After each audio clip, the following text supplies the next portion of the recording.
차지했네요. 아유, 환영합니다.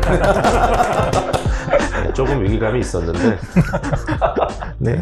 모르겠습니다. 다시 돌아가게 될지 아니면 임시 탈환이라고 해야 될지.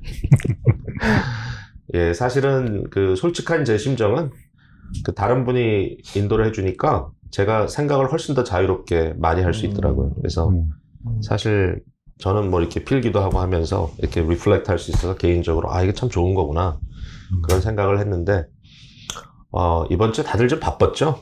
네, 다들 그저 여러 가지 일로 바쁘다 보니까 저희가 이렇게 예비를 좀 잘 못해서 결국은 돌아간 거죠. 제일 확실한 루트로. 네. 네, 어쨌든 말씀을 그렇게 해주셔서 감사합니다. 네, 2주 동안 수고 많으셨고요. 너무 좋았어요. 네, 너무 좋았고 주제도 아주 신선했고 지금 이제 저희가 뭐 5월 달로 접어들어서 가족의 달, 가정의 달을 확실히 지금 우리가 지금 지나고 있고요. 그래서 어린이 주일, 어린이 없는 어린이 주일. 네. 그리고 지난주에는 또 어머니 주일. 그리고 지난번에 우리가 또 주빌리 위클리에 이제 가정이라는 주제로 대화를 좀 나눴었고요. 굉장히 좋은 일이 있었죠. 우리 부부 청년회 중심으로 해서 6명의 어린아이가 금요일 그리고 주일 이렇게 2차례에 걸쳐 세례를 받았는데 뭐 할 얘기가 좀 많지만 뭐 줄이겠습니다. 근데 혹시 그 세례 받은 이 과정이나 또 그 결과에 대해서 좀 하실 말씀 있을 것 같아요. 이효성 목사님 특별히 5가정이죠. 5가정을 네. 그 세례 교육하느라고 애를 쓰셨는데 네. 시작부터 같이 이렇게 교육 과정에 같이 해왔는데 이렇게 세례를 받는 모습을 직접 보니까 굉장히 감회가 새롭고 보람차더라고요. 예, 그리고 가정들에 있어서도 좋은 어떤 신앙적인 모멘트가 됐으면 좋겠고, 이번에 이제 팬데믹 상황 때문에, 보통은 이제 교회에서 같이 모여서 교육을 하는 게 일상적인데, 이번에는 이제 줌으로 다 교육을 진행을 하고, 또 가정들도 어떤 하나님 앞에 좀 바로 서려고 애쓰는 모습들을 보면서 목회자로서는 굉장히 감사한 시간이었습니다. 한 가지 제가 금요일 날도 그런 얘기를 했지만 5가정이 이제 쭉 자기 신앙 여정도 얘기하고 뭐 나름대로 이제 각오하는 얘기도 나눴는데 첫 출발을 아마 영정자매가 네. 한 것 같은데 아나운서처럼 말을 너무 잘하더라고요. 그 마지막이 이제 변하나 자매였는데 원래 하나 자매가 아주 재밌는 얘기도 잘하고 굉장히 발랄하거든요. 하나 자매가 떨더만요 그때. 그래서 뭐 그래도 잘했는데 제가 생각해 보건데 뭐 이렇게 아내가 하기도 하고 남편이 하기도 했는데 참 다들 30대인가요? 30대로 봐야 되나? 40대도 있나요? 다들 30대입니다. 네.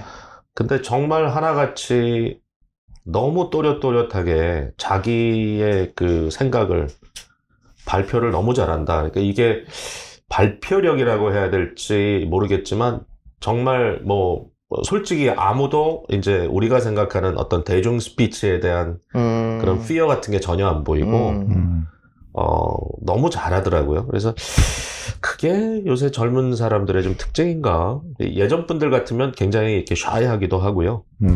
조금 이렇게 연습도 열심히 하고 뭐 이러는 것 같은데 너무 자연스러웠어요. 그게 무슨 특징인가요? 뭐 특별히 이분들이 그런 분들인가요? 글쎄요, 뭐 세대 차이인가요? 아니, 뭐 전반적으로 이렇게 젊은 세대들이 더 이렇게 스피치나 이런 부분들에 더 익숙한 부분이 있는 것 같아요. 근데 같이 과정을 해온 동반자로서는 고민 많이 했거든요. 교육 과정 가운데 정말로 자신들이 믿는 하나님이 도대체 어떤 하나님이신지, 그리고 이 아이를 그냥 인간적으로 사랑하는 걸 넘어서 이게 신앙적인 어떤 의미가 있는지 굉장히 많이 고민했거든요. 그게 스피치 가운데 묻어나는 것 같아서 저는 좋았습니다. 세례를 6 아기에게 세례를 줬는데요. 그 아기들마다 연령차가 조금 있긴 했어요. 근데 하나하나의 얼굴 표정이라든지 리액션이 이제 굉장히 아주 귀중했습니다. 코로나 이 팬데믹 이후로 그 넌 컨택으로 세례를 제가 이제 주는 네. 예전 같으면 이제 일단 손을 올리고 아이를 위해서 기도해주고 그리고 나서 성부와 성자와 성령의 이름을 이렇게 했는데 요즘은 그 넌 컨택이라는 좀 이슈가 그 뭐 한 명만 세례를 주는 게 아니라 여러 명을 동시에 주기 때문에 그게 이제 생겨가지고 마스크도 쓰고 네. 그리고 이제 세례를 줄 때 성부와 성자와 성령의 이름으로 내가 세례를 주노라 이렇게 하거든요. 물을 흘려. 그러니까 물을 이렇게 퍼가지고 이렇게 떨어뜨려요. 네. 그래서 예전보다는 이제 익스프레션이 애들이 좀 더 드라마틱하게 오는데 뭐 이번에는 아이들이 대체적으로 우는 아이도 없고 약간 그 마지막 6번째 주일날 사부 예배 때 세례했던 네. 100일도 안 그 된. 지율이 네. 이제 걔는 이제 깜짝 놀라는 약간 그런 표정이었죠. 울진 않았고 네. 다른 아이들은 뭐 아멘도 하고 네. 놀랬는데 사실은 제가 오늘 그 아침에도 우리 이제 손주 둘이 집에 이제 왔어요. 그래서 그 아이들과 잠시 즐거운 만남 그리고 이제 할아버지한테 뛰어와서 이렇게 안기기도 하고 뭐 이렇게 인사도 하고 그러는데 이 아이들의 모습이 너무 귀하죠. 도대체 얘는 왜 이런 성격을 갖고 태어났을까? 왜 얘는 이런 모습일까? 얘는 왜 이럴 때 이런 반응을 할까? 근데 이제 사실은 사람을 어떤 관점에서 쳐다보느냐에 따라서 뭐 우리가 많은 이야기를 하겠지만 이제 요즘은 그 두뇌 과학을 통해서 사람들을 많이 이해하려고 하는 것 같아요. 그래서 이제 그런 측면에서 이게 이제 소위 말하는 이 컴퓨터 시대 여기에 이제 AI, Artificial Intelligence, 인공지능과 이제 연결이 되면서 요즘은 이제 포스트 코로나 시대, 그러니까 굉장히 지난 1년 동안 이 컴퓨터와 관계된 그 어떤 그 프로세스가 굉장히 가속이 붙고 사람들도 이제 온라인 환경에 많이 익숙해지고 네. 세대를 초월해서 적응했어요. 이제 거기에 이제 한 가지 덧붙여서 이제 최근에 이제 젊은 세대를 의미하는 이제 Gen X 같은 Gen Z라고 그러죠. Z라 그러죠. X는 벌써 중년이 됐고요. 네. 이 제너레이션 Z 같은 경우는 솔직히 사람보다 기계를 더 좋아한다. 이제 그런 경향을 이야기를 하더라고요. 그래서 심지어는 이제 뭐 대부분 다 온라인으로 들어가서 이제는 프로세스를 하지만 가끔 이제 무슨 문의를 하기 위해서 어디 전화를 하면 그 기계가 나와서 답을 하잖아요. 그래서 뭐 몇 번 돌리면 또 답이 나오고 몇 번 누르면 또 답이 나오고 이제 이런 식으로 가는데 그러다 갑자기 사람이 튀어나오면 당황을 한다는 거예요. 저희 같은 경우는 아직은 사람이 안 나오면 되게 프러스트레이션이 생기는데 사람이 나오면 답답하고 또 톨게이트에서도 사람이 등장을 하면 불편하고 그러니까 그런 이제 상황이 됐다라는 이제 이야기를 들으면서 결국은 이 AI의 영역이 도대체 어디까지 가는가? 그 사람보다는 기계가 편해진 세상. 저희가 이제 전문가가 아니라서 오늘 전문적인 토크는 못 하겠고 사실 좀 뭐 공학이라든지 이런 쪽에 좀 익숙하신 분을 인터뷰를 해볼까라는 생각도 좀 해봤는데 이제 그렇게까지는 좀 할 수가 없었고요. 근데 우리들이 혹시 오늘 이 AI의 이 영역에 대해서 어디까지 어떻게 우리가 좀 이해하고 있고 또 앞으로의 상황에 대해서 어떤 전망을 좀 할 수 있을지 아울러 제일 중요한 질문은 아마 인간의 인간됨에 대한 것이 과연 대치 가능한가 이제 이 부분을 조금 레이맨의 디스커션으로 그러니까 저희는 과학 도구는 아니기 때문에 이제 정확한 전문 지식을 갖고 이야기하는 건 아니지만 그래 대체적인 추세를 보면서 좀 고민하는 것. 예. 여러분 테크놀로지 싱귤러리티란 말을 들어보셨나요? 제가 우리말로 이게 기술적 특이점이라고 하더라고요. 테크놀로지컬 싱귤러리티. 이건 뭐냐면 어디서 보고 제가 베낀 건데요. 인공지능의 발전이 가속화되어 모든 인류의 지성을 합친 것보다 더 뛰어난 초인공지능이 출현하는 시점. 그래서 이게 과연 언제쯤 될까? 그러니까 다시 말해서 기계가 인간보다 전반적으로 훨씬 더 이제 우월한 지능을 소유하게 되는 이제 그러한 시점이 그 구글의 대표 엔지니어의 말에 의하면 그 인간과 거의 동등한 지능을 갖게 되는 것을 2029년 얼마 안 얼마 안 남았네요. 남았죠. 이제 거기에다가 좀 전에 이야기한 이 기술적 특이점, 테크놀로지컬 싱귤러리티를 즉 다시 말해서 인류의 지성을 합친 것보다 더 뛰어난 초인공지능이 출현하는 시점을 2045년 정도로 잡는다. 근데 이제 요거는 뭐 물론 좀 디베이트가 있어요. 근데 이게 이제 확실한 것 한 가지 우리가 좀 이해해야 될 부분은 이것은 인간과 동일하다는 얘기는 아니고요. 뭐 앤드로이드가 인간과 동일한 그런 역할을 한다는 건, 물 많이 영화에서 나오지만, 이제 그걸 말하는 건 아니고, 지능 측면에서,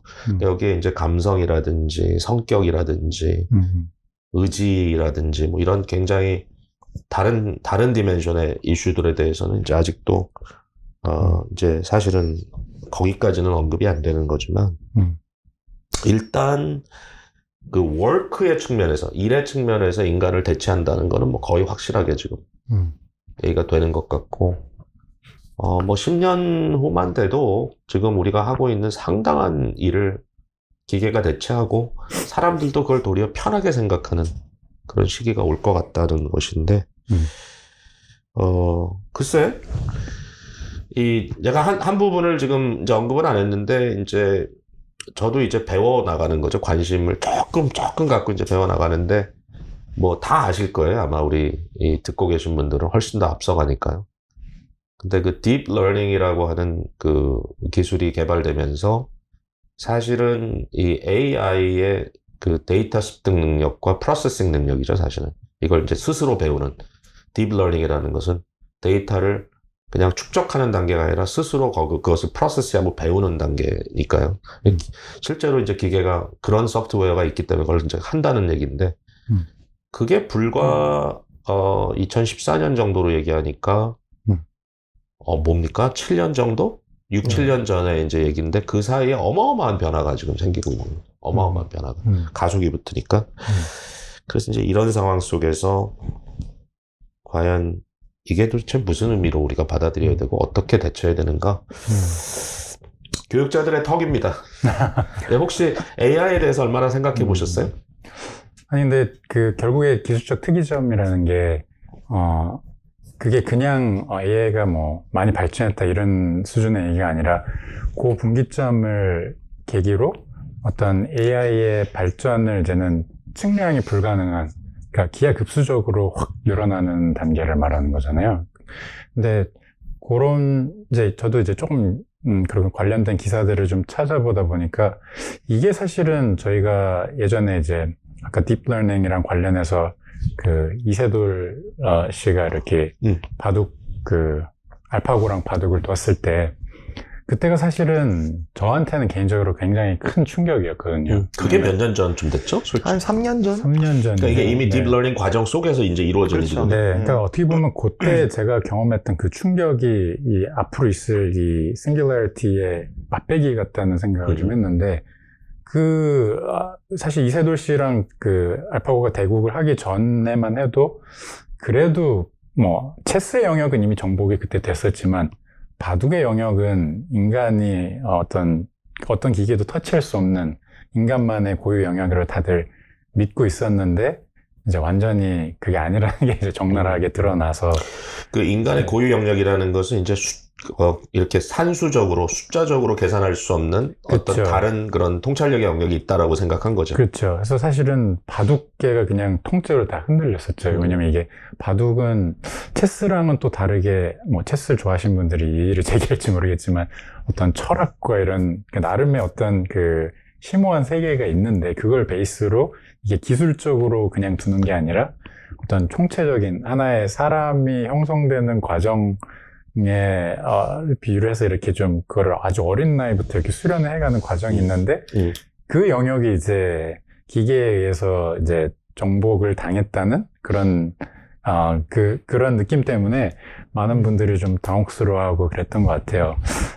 근데 좀 생각을 해보게 되는 게, 이게 기술적인 측면은 뭐, 이제 데이터 습득 능력 이런 거는 분명히, 기계가 인간을 대체하는 거는 뭐, 누구도 이제 이의를 제기하지 않는데, 그렇다면, 이제 인간이 이 일을 하는 데 있어서, 이 일과 인간의 어떤 관계? 인간이 이 일을 통해서 인간다움이라는 것을 경험하는 부분이 있잖아요. 근데 그런 부분들에 대해서 이제 앞으로 어떻게 전개가 될지, 이제 사회에서 사람들이 일을 하는 거에 대해서 그 인식 자체가 이제 어떻게 변화가 될지, 이런 부분들이 좀 많이 좀 화두가 되는 것 같아요. 그래서 사실 어떤 일들이 기계에 의해서 대체될 것인가라는 이 퀘스천은 사실 산업화 시대부터 이미, 산업혁명 때부터 이미 얘기가 많이 되어온 주제인데, 요 singularity 그 기점을 기준으로는 이제는 어떤 부분이 인간의 영역이 대치될 것인가라는 그게 아니라, 이제는 인공지능이 이미 이만큼의 어떤 주체할 수 없는 발전을 하는 가운데 인간은 어디서 그 고유한 존엄성을 찾을 수 있을 것인가, 이렇게 얘기가 좀 주객이 뒤바뀔 수도 있겠다는 생각이 좀 드네요. 근데 어쩔 수 없는 지금 프로세스라고 우리가 봐야 되겠죠. 네. 그러니까 이제 산업혁명이 왔을 때 그 기계가 인간을 이제 일하는 어떤 노동으로서 대체하는 거, 그러니까 어떤 인텔리전스의 영역이 아니라 메커닉의 영역에서 말이죠. 네. 근데 그것도 굉장한 충격이었다 그래요. 그러니까 이제 몸으로 하던 일들을 기계가 대체하고 훨씬 더 잘하는데, 이제 그거를 그 인간이 과연 그 기밥할 수 있느냐 했지만, 뭐 그건 뭐 그냥 뒤집어진 거고, 그 과정이 지금보다는 시간이 좀 더 오래 걸렸겠지만 지금은 그것보다 훨씬 빠른 속도로 또 다른 한 영역에서 인간의 기능이 대치되는 그런 과정이 아닌가. 그러니까 그거를 피할 수는 없을 것 같다는 거죠.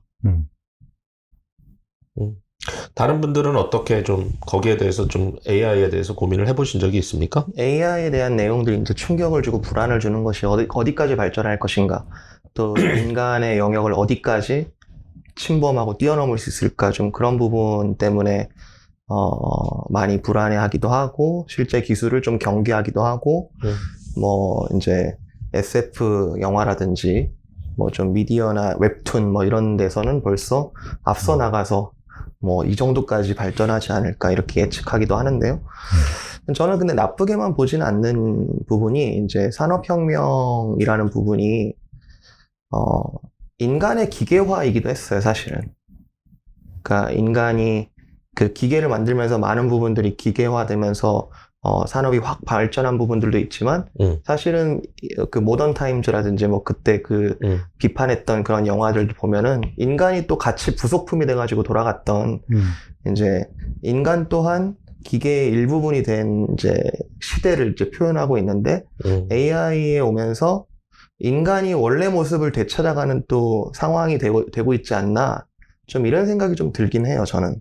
그래서 생각 없이 몸으로 이렇게 돌아갔어야 됐던, 나도 부속으로 이게 아마 직장인들 분들은 많이 공감하실 수 있을 것 같은데, 어떤 창조적인 영역보다는 그냥 내가 조직의 그냥 일부분으로 이렇게 그냥 돌아갈 수밖에 없는 좀 그런 부분들에 대해서 이제는 좀 더 창조적인 영역을 이렇게 고민해야만 하는 그런, 점점 그런 시대가 된다는 거죠. 그러니까 그런 부분은 기계가 또 해줄 수 있는 그런 상황이 됐다는 거죠. 그러니까 어셈블리 라인이 더 이상 필요 없는. 그렇죠. 지금 이 전제는 그래도 창조적인 영역은 인간의 영역이다라는 전제를 깔고 있는 부분이긴 한데, 그 부분을 우리가 인간화, 다시 이제 재인간화라고 부를 수 있다면 그런 부분을 앞으로 좀 고민을 해야 되지 않을까. 아마 지금도 교육의 영역에서는 많이 그렇게 넘어가고 있어요. 창조성을 개발시키려고, 그리고 이렇게 인포메이션이라는 부분을 어차피 AI가 능가할 때가 오기 때문에 그 정보를 어떻게 내 것으로 습득하느냐보다는 어떻게 취사 선택해서 사용할 수 있는가에 집중하고 있고, 이제 그러면 우리는 인간으로서 어떻게 해야 되는가 했을 때 창조적인 부분, 어떻게 창조해낼 것인가 많이 집중하고 있더라고요. 교육에서. 그 굉장히 그 중요한 포인트를 지적을 하셨는데, 일단은 이제 그 일에 대한 개념에서 좀 긍정적인 어떤 그 방향 전환도 이제 있다라는 거고요. 있다라는 거고, 그다음에 그 인간이 하는 어떤 단순한 어큐뮬레이션의 일들을 이제 더 이상 할 필요가 없는 이제 교육 쪽에서 이제 얘기를 하셨는데, 사실상 이제 그 지금 현재 특별히 이제 온라인 교육이나 여러 가지가 활발해지면서 이제 바뀌어진 또 부분이 뭐냐면 이제 대학교나 이런 전문 학교들의 역할이 이제 중세기 이후로 한번 엄청난 패러다임 시프트가 또 올 거다, 오고 있다. 그러니까 한 가지가 뭐냐면 옛날에는 그 지식의 축적이 어느 일정한 장소에 돼 있었기 때문에 이제 거기를 가야 되고, 그다음에 시간을 보내면서 그런 지적 축적이 돼 있는 사람들로부터 얻어내야 되는 그런 이제 어떤 이슈가 있었다면 더 이상 이제 지적인 축적이 장소에 고립돼 있지 않고 네트로 이미 다 전산화돼 있기 때문에 모든 사람이 다 이제는 인터넷을 통해서 어떤 지식의 영역이라도 얻어낼 수 있는 그렇다면 그 학교를 찾아가야 된다고 하는 어떤 장소의 개념도 없어지게 되고 그 말은 뭐냐면 단순히 어떤 인포메이션 쉐어링의 기능으로서는 더 이상 학교의 의미가 없다. 그러니까 다른 어떤 그 인격화, 멘토링, 프로세싱을 같이 하는 어떤 일종의 코칭이라든지 이런 쪽이 되지 않으면 사실 뭐 우리가 구태여 거기까지 가서 그걸 얻어내려고 엄청난 돈을 주고 배울 필요가 있느냐 이제 되는 거고 저는 이제 그런 얘기를 들을 때 교회의 개념도 상당히 좀 우리가 재정립해야 된다는 게, 그러니까 사실은 그 지금 좀 되게 좀 이제 흥미로운 지금 상황이 뭐냐면은 교회라는 게 일종의 그 정보 장사하는, 이런 표현까지 써야 될지 모르겠지만 그 설교를 잘하는 사람에 이제 집중돼 있는, 그래서 이제 온라인으로 바뀌면서 이 정보 유통이 엄청나게 쉬워졌잖아요. 그러니까 모든 사람에게 이제 이게 가능성이 주어졌는데, 이제 그런 정보 장사에서 앞서가는 사람들이 일단 클릭 수가 많고, 이제 이렇게 하는데, 과연 지금 이제 지역교회가 그 기능의 연속이라면 의미가 없죠. 사람들이 여길 올 이유가 없는 거죠. 어떻게 보면. 그게 다라면. 게다가 이제는 아마 AI가 설교를 더 잘할지도 모릅니다. 그렇지 않기를 성령의 역사가 이제 지금은 정보적인 부분을 얘기한 건데, 그러니까 그런 일종의 정보 장사에, 제가 말을 좀 천박한 말을 썼습니다만 요새 통용되는 말입니다만, 이제 정보 장사의 영역에서 누가 설교를 더 잘하느냐라는 것을 가지고 평가를 받고 거기에 어떤 사람들의 관심이 집중되는 정도라면 사실은 이제 지역교회의 기능이 거의 없다. 왜냐하면 여러분이 얼마든지 원하는 설교자를 찾아서 듣고 그런 분들이 지금 수십만 클릭을 지금 받고 있기 때문에 그건 뭐 그게 현실이고, 혹시 안민환 전도사님은 이 AI에 대해서, 인공지능에 대해서나 뭐 이런 부분에 대해서 좀 고민해 본 내용이 좀 있습니까? 있겠죠, 물론. 뭐 딱히 공학도도 아니고 배경이 과학 쪽은 사실 문외한이라 잘 알지는 못하는데, 아까 목사님 말씀하시는 가운데 이제 실제적으로 지금 신학교 이제 다니면서 지금 팬데믹을 지나는 시기에 이제 제가 다니고 있는 신학교도 지금 이제 인퍼슨 수업에서 온라인 수업으로 많은 것이 대체되고, 이제 앞으로도 계속해서 그 신학 목회학 석사 과정, MD 과정이 이제는 온라인과 인퍼슨으로 나눠져서 제공된다고 이제 하면서 많은 변화들이 이제 생겼거든요. 그래서 저도 사실은 고민 중에 있고요. 지금 이거를 맞이하면서 많은 튜션을 내고 인퍼슨으로 아까 목사님 말씀하셨던 이제 더 이상 정보를 내가 가서 신학적인 정보를 듣고 배우고 이런 것만 생각한다면 사실은 온라인 수업으로 그냥 듣는 것이 비용 대비 여러 가지 측면에 있어서 사실 효과적인 것 같아요. 근데 한편으로는 학교에서 이제 얻을 수 있는 것이 단순한 지식을 얻는 것 이상의, 신학 지식을 얻는 것 이상의 다른 것이 있다면 또 그것을 또 고민해야 봐야 될 것 같은데, 저는 개인적으로는 어쨌든 그 뭐 신학생들도 각자 지금 처한 상황들이 다르긴 하지만 저는 어쨌든 지금 로컬 철치에 제가 속해서 사역자로서 사역을 하면서 또 여러 교육자들하고 또 성도님들하고 계속 인터랙션을 하고 그러는 가운데 교회 어쨌든 제가 발을 담그고 이렇게 교회 안에서 성장해 가면서 이제 그것을 제가 스스로 이렇게 생각해 볼 때 학교는 사실은 어떻게 보면 또 온라인으로 수업을 또 들으면서 제가 여기서 또 이렇게 뭐 멘토십이나 어떤 리더십이나 여러 가지 제가 온라인 수업을 통해서 좀 배울 수 없는 것들, 부족한 면들을 또 제가 속해 있는 공동체 안에서 배울 수 있다는 측면을 또 한번 지금 좀 생각해 볼 수 있는 기회가 된 것 같아요. 이제 사실은 이제 우리가 학교도 많이 고민을 하겠지만 이제 정보를 유통하고 정보를 나눠주는, 그러니까 사실 강의를 녹화시켜 가지고 이제 그걸 보여주겠다 그러는데 그런 것 정도는 사실 더 이상 크게 의미가 있나? 돈을 값어치를 정말 하는 것인가? 개인의 어떤 그 소양을 훨씬 더 강조하고 그분의 능력이 이제 중요한 거지. 크레덴셜이 별 의미가 없다면, 그러면 지금 이제 신학교나 이런 데서 그렇게 정보를 파는 정도로 해가지고 돈과 바꾸면서 학교가 유지되는가? 그것도 굉장히 어려운 상황으로 갈 거라고 생각이 됩니다. 이러한 변화들이 계속해서 생기고, 뭐 아까 이세돌 그때 바둑 그 사건이 있었을 때 진짜 온 세계에 충격을 줬던 것처럼 계속해서 기술 발전이 우리에게 충격을 주는 일들은 계속 있을 텐데, 저는 그런 상황 가운데 우리가 어떤 태도를 지녀야 되는가라는 부분에 굉장히 주목을 하고 있어요. 제 인생만 봤을 때도 이런 기술 발전이 계속 되는 가운데 당황만 하다가 지나가고 싶진 않거든요. 어휴, 이렇게 발전했네. 어휴, 이렇게 발전했네. 이것도 배워야 되네. 저렇게 배워야 되네. 이렇게 한다기보다는 이 발전의 그런 과정 가운데 무엇이 변하지 않는가? 무엇이 인간다움의 본질을, 계속해서 이것도 본질을 보게 하는 거고, 교회라는 공동체도 사실은 이 본질을 다시 발견하게 하는, 또 이 상황 속에서 본질을 이렇게 재발견하게 하는 그런 기회가 되고 있는 것 같은데, 신앙이라는 부분이 기술에 있어서 잠식당할 수는 없다는 거 우리의 믿음이잖아요. 기술이 아무리 발전해도 우리의 신앙의 본질이 이렇게 사라지지는 않을 텐데, 그렇다면 그 사라지지 않는 그 본질을 어떻게 홀드해야 되는가, 이런 부분이 굉장히 중요한 것 같아요.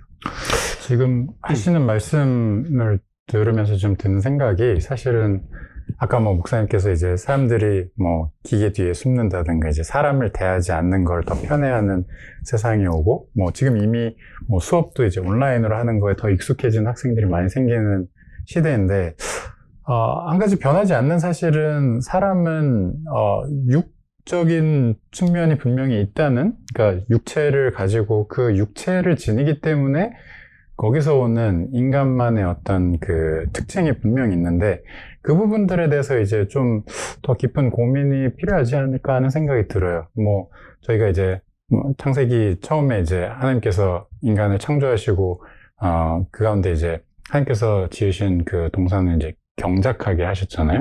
그 경작하는 그 부분이 사실은 육적인 존재로서 하나님이 창조하신 세계를 다스리고 정복하면서 가꾸어 나가는 어떤 청지기로서의 역할을 주신 측면이 있단 말이에요. 그렇다면 교육의 측면도 이게 그냥 단순히 어떤 사이버 스페이스에서 뭐 지식만 습득하면 되는 게 아니라, 인간은 육체를 지닌 존재이기 때문에 육체 대 육체로 뭔가 부딪히면서 거기서 어떤 느끼고 배우고 어떤 공감각적으로 이렇게 보게 되는 것들, 이런 측면들이 분명히 있는데, 그 부분들이 굉장히 소실이 되고 있고, 학습뿐만 아니라 일도 마찬가지인 것 같아요. 그러니까 저희가 포커스가 계속 AI가 이제 대체한다 얘기를 하는데, 인간의 노동에 빼놓을 수 없는 부분이 육적으로 직접 이렇게 어떤 노동을 하는 측면이, 땀을 흘리고 하는 측면이 있는데, 이 부분들에 대해서 너무 자연스럽게 그냥 이거는 그냥 기계의 영역하고 딱 생각을 해버리는 게 과연 맞는 건지, 그렇게 될 경우에는 사람이 어떤 노동을 함에 있어서 느끼는 어떤 뭐 인간의 존엄성 같은 부분에 변화가 생기지 않을지, 또 이게 교회 공동체로 들어와서도 뭐 그냥 성경 공부 온라인으로 하는, 이거 뭐 다 가능하지만 사람이 서로 마주하고 이렇게 같이 배워나가고 신앙을 쌓아나갈 때만이 주어지는 또 하나님께서 주시는 그 관계들, 하나님의 형상들끼리 같이 모여서 관계할 때 생기는 시너지 효과들이 저희가 너무 쉽게 그냥 옆으로 이렇게 밀어놔서는 안 되겠다는 생각을 좀 하게 됩니다. 시간이 좀 없어서, 그러니까 우리가 네. 뭐 하루 종일 대화를 할 수는 없으니까, 아무리 네. 좋은 주제라도. 그러니까 시간이 좀 부족하기 때문에 좀 정리를 해간다면, 지금 이제 두 가지 주제를 동시에 이제 꺼내셨는데, 한 가지씩만 좀 정리하고 갑시다. 하나는 뭐냐면, 그, 일하는 인간이라는 개념이에요. 그러니까 그 호모 라보란스라고 하는 그 개념 자체가 인간을 정의하는 하나의 중요한 개념이었거든요. 그러니까 인간은 일을 한다. 일을 하는 것이 인간이다.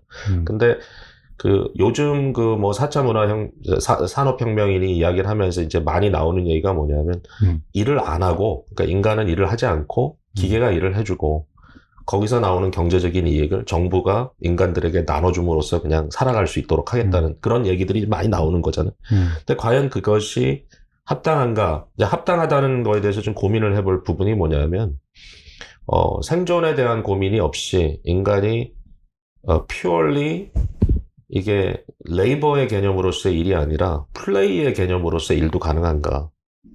그러니까 이제 그 플레이하는 인간으로서 얘기가 이제 많이 등장을 하거든요.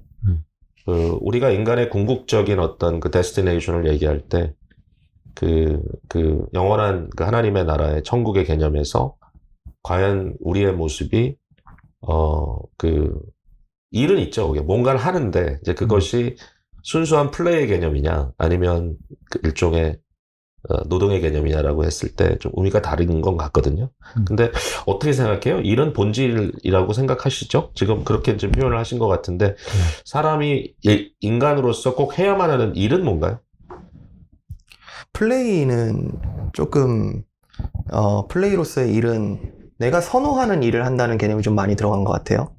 그러니까 이제 그게 사실은 네. 되게 철학적으로 어려운 건데요. 네. 예를 들면 그 프로페셔널 축구 선수가 있다고 합시다. 그러면 이제 그분이 그 프로페셔널이기 때문에 일이잖아요. 그쵸. 근데 축구를 좋아해야 축구 선수 되지 않겠어요? 근데 어느 순간에 그게 생존을 위한 일이 되고 자기의 어떤 레퓨테이션을 위한 일이 되고 그 자체의 즐거움이 빠져버리면 이제 그건 되게 비참한 거잖아요. 이제 그런 경우에 축구를 한다라고 했을 때 이게 플레이냐 일이냐 물론 복합적이지만 그 인간의 인간됨의 어떤 중요한 그 기준으로 봤을 때 뭐가 더 중요한가라는 이제 얘기가 나올 수 있는 거죠. 엄격하게 선을 긋기는 어려울 것 같아요. 저도 이제 뭐 항상 일상적으로 하는 일들이 어느 날은 또 좋았다가 힘들다가 이렇게 변화하는 게 인간이니까. 그런데 이게 나 중심적으로만 생각하면은 거기 두 개 사이에서 왔다 갔다 할 수 있겠지만 이제 우리가 성경에서 말하는 사실 하나님께서 창조하신 인간은 콜링이라는 개념이 빠지면 반드시 내가 할 수 없어서 한다 또는 내가 하고 싶어서 한다 요 두 개 사이에서 방황할 것 같거든요. 근데 하나님께서 우리를 선한 의도를 가지고 부르신다라는 그 현장에 대한 그 일의 개념이 저는 그게 이렇게 크리스찬들의 그 삶의 라이프를 잡아주는 중요한 바운더리 같아요. 저는. 일에 대해서 안면한 선생님은 일을 안 하면 좋겠죠?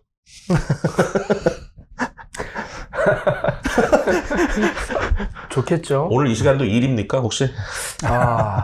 굉장히 힘을 찌르는 그 경계에 있는 것 같습니다. 플레이와 일.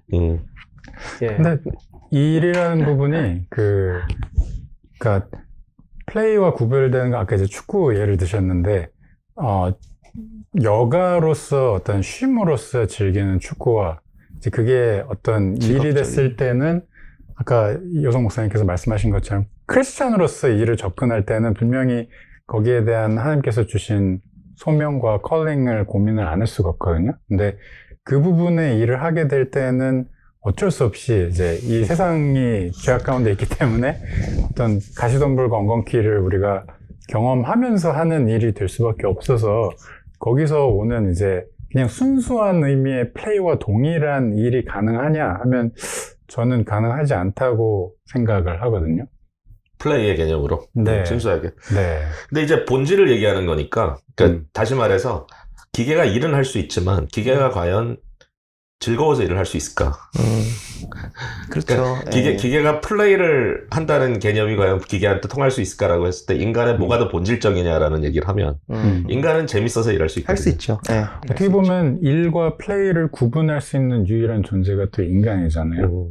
그 차이를 뭐 기계한테는 그냥 주어진 어떤 그 기능을 그냥 수행하는 걸로만 될 거고 인간에게는 이제 그것이 어떤 삶의 여가 부분인지 아니면 이게 일의 부분인지는 좀 네, 인간의 고유의 어떤 사실은 이제 그 웨스트민스터 신앙 고백과 함께 우리에게 주어진 그 소유리 문답의 일문답이 굉장히 브릴리언트하다고 생각하는 게 네. 인간의 제일된 목적이 무엇이냐라고 했을 때 하나님을 영화롭게 하는 것은 어떻게 보면 많은 경우에 이제 일종의 워크로 이해가 될 수 있지만 그로 인하여 즐거워하는 영역은 그러니까 이게 두 개가 하나라고 우리 이제 믿고 있잖아요. 그러니까 네. 하나인데 그러니까 즉 우리가 하는 모든 것이 하나님으로 인하여 즐거워하는 것인데 그 즐거워한다는 영역은 너무 인간이기 때문에만 가능한 하나님의 맞습니다. 형상으로서 누릴 수 있는 어떤 그 조이의 영역이잖아요. 이게 자신을 즐겁게 하는 걸 수도 있고 남을 즐겁게 함으로써 같이 얻는 즐거움도 있어요. 그렇죠? 근데 그거를 다른 말로 하면 희생이라는 개념이 될 수도 있는데 그것도 즐거울 수 있는 거죠. 예, 그렇죠. 근데 과연 AI에게 또는 기계에게 희생이라는 개념 이게 좀 본질적인 사랑의 개념이 가능할까? 저는 그게 가능하다 그러면 진짜 이건 완전 다른 차원이고 예, 예. 근데 그거에서 저는 좀 구분 짓는 것 같아요. 한 가지만 더 이야기하고 오늘 매듭 짓죠. 그러니까 아까 이제 그 일에 대한 고민 얘기를 했는데 일이 인간에게 본질적인가 그런 면이 있지만 하나님 인간을 창조하시고 저들로 하여금 동산을 지키게 하시고 또 가꾸게 하시는 일의 개념이 있는데 그러나 사실은 그 일이 하나님으로 인하여 즐거워하는 우리는 이제 구분을 하려고 하지만 구분할 수 없는 우리는 반드시 그 플레이의 영역이 즐거움의 영역이 거기 있어야만 인간답다라는 거고요. 또 하나는 이제 그 사회성에 대한 문제거든요. 그러니까 이제 이 시대에 제일 우리가 좀 조심해야 될 부분이 대인 기피가 아닌가. 그러니까 제가 감히 이렇게 얘기할 수 있을지 모르겠지만 이제 1년 이상 그 교회 공동체에 피지컬리 직접 찾아와서 사람들과 대면할 이런 필요가 없이 이제 가정에서 충분한 어떤 정보를 내가 받아들이고 그 안에서 심지어는 라이브 예배를 드리면서 내가 모든 걸 갖춤으로 말미암아 어떤 하나님으로부터 은혜를 받는다 이제 이런 개념까지 갈 수는 있는데 그러나 이제 안타깝게도 이제 그것이 혹시라도 교회 옷 갈아입고 이제 샤워하고 나오려고 하는데 그게 어느 순간에 좀 불편해지는. 그게 단순히 어떤 인컨비니언스의 문제가 아니라 가면 또 사람 만나야 되잖아. 그러니까 안 만나니까 편안해라고 생각하는 부분이 혹시라도 생겼다면 이제 그거는 제 생각에는 좀 치명적이라는 느낌이 들어요. 그러니까 이게 이 시대가 우리에게 주는 인간다움의 굉장히 중요한 한 부분에 있어서 그 축이 무너지는 것 같다. 누가 이 얘기하더라고. 그러니까 인간에게는 그 태어남과 죽음이라는 우리가 컨트롤할 수 없는 영역이 있고 그 사이에 인간은 두 가지의 이제 갈등 속에서 계속 왔다 갔다 하는데 하나는 그 외로워지기 싫어하는 어떤 사회적 욕구와 그다음에 또 하나는 자기의 중요성이 사라지는 그 어떤 관계 속에서 내 위치가 없어지고 묻혀지고 그러므로 나의 어떤 존재의식이 없어지는 거에 대한 고민 즉 일종의 자기 사랑, 자기 집착 자기의 어떤 그 자존감에 대한 어떤 이슈겠죠. 그러니까 이 두 가지가 동시에 만족되는 것이 사실 쉽지 않고 뭐 이런 얘기까지 하더라고요. 디지털 사회에서 이 온라인 네트워킹이라는 게 사실은 두 가지를 어느 정도 만족시켜준다. 그러니까 내가 원할 때 들어가고 빠질 수 있는 그러면서도 뭔가 관계 속에 들어가는 것 같은 느낌. 근데 사실은 사랑이라는 얘기를 했지만 위험이 없는 사랑 없잖아요. 그럼요. 네, 자기 노출이라는 건 위험하고 대가 없는 사랑이 없죠. 그죠? 그러니까 대인관계 속에 둘이 같이 몸을 비비고 있기 때문에 사실은 이제 사랑의 어떤 그런 여러 가지 영역들이 경험되는 건데 어떤 그런 위험 요소를 다 빼버리고 언제든지 내가 세이프가드를 해놓고 나서 그럼에도 불구하고 뭔가 사회성을 내가 뭐 좀 얻어보겠다. 그게 과연 얼마나 가능한가? 말 그대로 artificial artificial한 게 아닌가, artificial relationship이 되겠죠. 그래서 그 부분, 이 대인 관계의 어떤 깊이라든지 사회적인 그런 측면에서 우리의 그 존재가 좀 무너지는, 이제 그 부분은 마치 일과 플레이의 어떤 복합적인 것이 인간다움이라면 나의 존재감과 함께 나의 어떤 그 의지와 자유, 이제 여기에다가 그 사회적인 릴레이션십의 영역이 무너지면 더 이상 우리는 인간으로서의 어떤 위치를 놓치는 게 아닌가요? 하나님의 형상, 아까 지난주에도 우리가 가족 얘기하면서 얘기했지만 이게 지금 비단 교회 출석에 관한 문제라기보다는 지금 교육계에서 굉장히 주목하고 있는 게 사회성이거든요. 네네네. 지금 그 팬데믹 제너레이션에 대해서 네. 많이 지금 연구도 막 진행되고 있고 네. 우려되고 있고 그 사회성에 대한 부분이 너무너무 중요하다는 거 계속 강조되고 있더라고요. 네. 그러니까 여러분 그 관계적인 영역은요 확산되어야 됩니다. 이게 무슨 뭐 마당발이기 때문에 이런 사람 저 사람 만나는 게 아니라 사실은 그 뭐 물론 이제 deep relationship도 필요하고요. 좀 더 깊은 relationship도 필요하고 그 다음에 자신을 계속 푸시하는 게 호라이즌을 넓혀가는 그러한 좀 불편함을 감수하면서라도 사람과 사람이 서로 인간 냄새를 맡으면서 공존하는 것이 너무 중요하지 않는가. 그런 의미에서 다시 교회의 어떤 그 의미로 돌아간다면 우리가 교회론에 대한 고민을 해야 되겠지만 하나님을 향한 예배는 너무나 빠질 수 없는 현실이고 또 말씀을 통한 어떤 하나님의 뜻을 우리가 배우고 습득하는 것도 너무 중요한 거지만 거기에 이제 공동체의 영역, 우리가 하나님의 백성이라는 one anothering의 개념은 사실은 이 교회라고 하는 어떤 이 장소와 만남과 나눔의 개념을 떠나서는 사실 쉽지 않지 않는가. 결국 이제 그 엔드로이드 같은 걸 통해서라도 인간이 어떤 관계도 대체하는, 심지어는 뭐 애완동물 얘기도 우리가 할 수 있겠지만 그건 좀 또 다음 이슈고. 그래서 뭔가 대치할 수 있는 그런 관계. 그러니까 소비적 관계, 그러니까 내가 소비자로서 관계를 통해서 내가 원하는 것을 얻어낼 수 있다라고 하는 그런 관점에서 관계를 바라본다면 결국은 관계가 실패될 거고요. 그러니까 이제 관계라는 것은 그런 소비적 관계, 즉 내가 원하면 꺼버릴 수 있는 대상, 또 내가 원하는 대로 프로그램할 수 있는 대상, 이제 이런 것이라면 사실은 그 관계가 아니죠.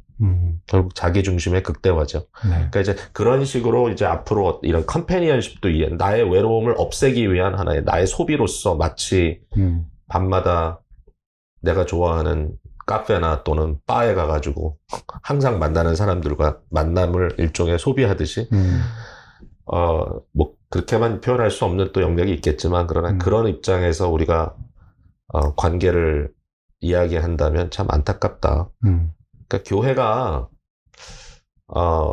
이런 부분에 대해서 깊이 서로 고민해야 될 것 같아요.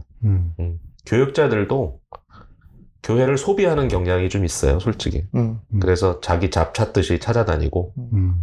그러니까 이게 관계 자체가 그 있을 땐 좋고 없으면 그만이고 하는 그런 식으로 지금 너무 가버리기 때문에 이 소비주의 사회 속에 살고 있는 우리들조차도 너무 익숙해져 버린 가정도 소비를 하니까 요새는 싫으면 헤어지니까. 네. 그러니까 이런 거를 어떻게 우리가 극복하느냐가 결국은 사역의 좀 본질이 아닐까. 근데 참 어렵네요, 그게. 무지 어렵죠. 네.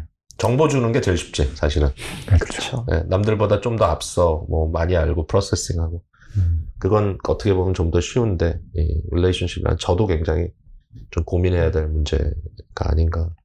교회 교육에 있어서 영적 훈련이 되게 중요하다는 생각이 많이 듭니다. 요즘에. 네. 그게 뭐 어떻게 해야 정확한 답이냐 그건 계속 고민해야겠지만 단순히 정보 전달이 아니라 영적으로 다 같이 성장했으면 좋겠다 이런 고민이 계속 되네요.